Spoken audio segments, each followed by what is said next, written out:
छत्तीसगढ़ की भूपेश बघेल सरकार आज प्रदेश का बजट पेश करेगी। यह बघेल के इस साल के कार्यकाल का अंतिम बजट है। इस साल के आखिरी में छत्तीसगढ़ विधानसभा चुनाव भी हैं। ऐसे में यह बजट कई मायनों में जनता के लिए हितकारी साबित हो सकता है।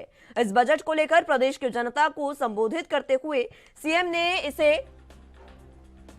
भरोसे के बजट का नाम दिया है। प्रदेश की जनता को संबोधित करते हुए सीएम ने इसे भरोसे का बजट बताया। संबोधन में बोलते हुए उन्होंने कहा कि वही भरोसा जो आपने हम पर जताया है, इसके अलावा ये कहा कि यह बजट उस भरोसे का बजट है जिसने छत्तीसगढ़ को नवा छत्तीसगढ़ बनने का संबल दिया है। आपके ही भरोसे का परिणाम है कि देश भर में मंदी होने के बाद भी छत्तीसगढ़ के बाजारों में रौनक है। सबसे कम बेरोजगारी दर छत्तीसगढ़ में है। इसके साथ ही सीएम ने कहा कि धान खरीदी के मामले में भी छत्तीसगढ़ ने रिकॉर्ड तोड़ा है। आगे बोलते हुए उन्होंने कहा कि छत्तीसगढ़ में लागू स्वास्थ्य शिक्षा का मॉडल देश भर की सरकारें लागू कर रही है।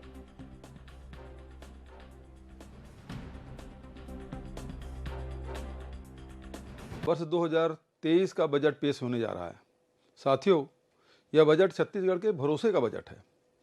यह उस भरोसे का बजट है जिसने छत्तीसगढ़ को नवा छत्तीसगढ़ बनाने का संबल दिया।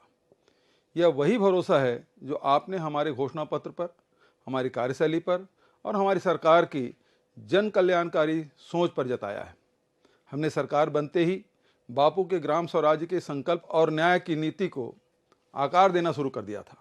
इस दौरान बीते वर्षों में आई चुनौतियों से आप सब परिचित हैं, चाहे वह कोरोना जैसी वैश्विक आपदा की चुनौती हो या अन्य चुनौतियां जिन्हें आप सब समझते हैं। लेकिन मुझे यह कहते हुए गर्व है कि इन सभी चुनौतियों को चीरते हुए हम बाहर निकले हैं और इस समय सबसे अच्छे आर्थिक प्रबंधन वाले प्रदेशों में से एक हैं। यह आपके ही भरोसे का परिणाम है कि देश भर में मंदी होने के बाद भी छत्तीसगढ़ के बाज़ारों में रौनक है। सबसे कम बेरोजगारी दर छत्तीसगढ़ में है। देश भर में धान खरीदी के रिकॉर्ड भी छत्तीसगढ़ ने तोड़ा है। आदिवासियों के लिए नई योजना पहुंची है। साथ ही स्वास्थ्य शिक्षा का छत्तीसगढ़ मॉडल देश की सरकारें अपना रही है। आज इस खबर पर ज्यादा जानकारी के लिए रायपुर से संवाददाता ज्वादास माणिकपुरी हमारे साथ मौजूद हैं।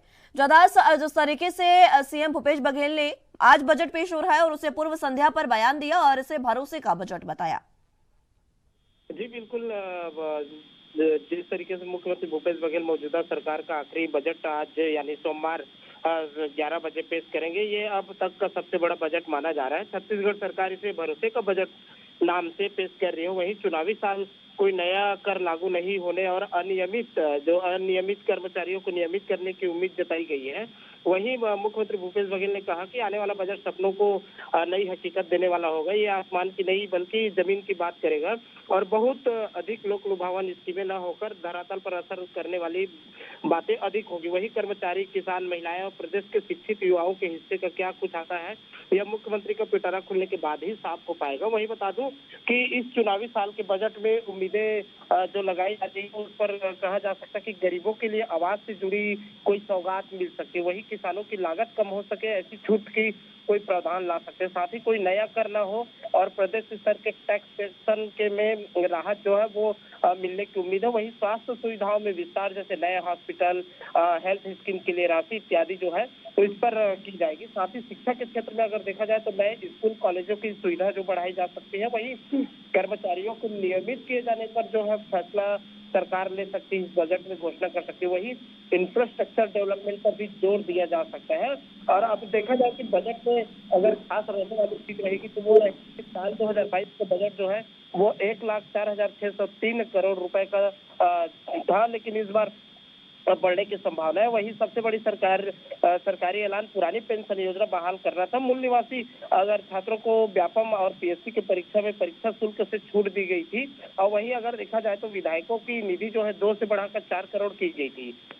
इसी तरीके से जो है 32 हिंदी माध्यम स्वामी आत्मानंद स्कूल खोले जाने का ऐलान हुआ था। तो इस तरीके से देखा जाए कि छत्तीसगढ़ की जो बजट है वो इस साल बढ़ेगी और आखिरी बजट है सरकार की, उसके बाद जस्ट विधानसभा चुनाव होने हैं। तो इस तरीके से देखा जा सकता है कि प्रदेश की बजट की जो कहानी शुरू हुई थी 2001 में जब प्रदेश की गठन हुई थी और तत्कालीन वित्त मंत्री रामचंद्र सिंहदेव ने करीब 1300 करोड़ रुपए का अंतरिम बजट पेश किया था उस समय। इसके बाद जो है 2001-2002 के लिए आम बजट आया, इसका आकार करीब 5700 करोड़ रुपए था, अब जो बढ़कर लाखों में पहुंच गया है। तो इस तरीके से देखा जाए कि छत्तीसगढ़ में अब जो है आज बजट से आम जनता को, छत्तीसगढ़ की जनता को काफी उम्मीदें हैं।